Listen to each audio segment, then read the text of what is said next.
এ যেন নতুন এক বাংলাদেশ দেখল রাজধানী ঢাকাবাসী। পহেলা বৈশাখ বাংলা নববর্ষে জাতীয় সাংস্কৃতিক কেন্দ্র জাসাকের উদ্যোগে আয়োজন করা হয় এক ভিন্ন ধর্মী র্যালির। বাংলা সন আমাদের সন, বৈশাখ এই সনের প্রথম মাস। পহেলা বৈশাখ স্বভাবতই এই বছরের প্রথম দিন, এতে কোনো সন্দেহ নাই। দিন, কাল, মাস, বছর সবকিছু আল্লাহর সৃষ্টি, আল্লাহর দান।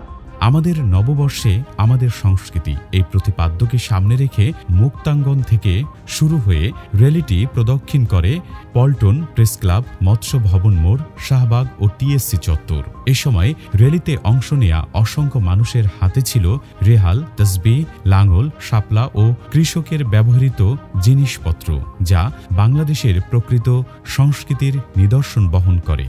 এতে অংশ নেন কবি, সাহিত্যিক, লেখক, বুদ্ধিজীবী, সঙ্গীতশিল্পী, আবৃত্তিকার সহ অসংখ্য গুণী ও বরেণ্য ব্যক্তিবর্গ। এতে সভাপতিত্ব করেন জাগ্রত কবি মুহিব খান। তিনি বলেন, এ যাবৎকাল নববর্ষ পালনের নামে একটা শ্রেণী ভিন্ন দেশের ও ভিন্ন ধর্মের সংস্কৃতি জোর করে আমাদের উপর চাপিয়ে দিয়েছিল।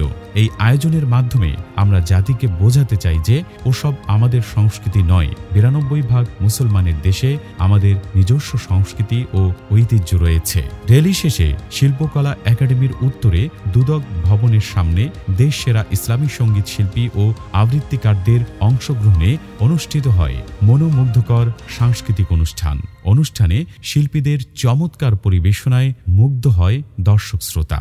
বিজ্ঞজন ও সাধারণ মানুষের মতে বাংলাদেশের ইতিহাসে এ এক নতুন অধ্যায়, যেখানে ইসলামপন্থীরা বাংলাদেশকে নতুনভাবে উপস্থাপন করেছে। দলমত নির্বিশেষে আমাদের প্রাণের বাংলাদেশ এগিয়ে যাবে, এটাই সবার প্রত্যাশা।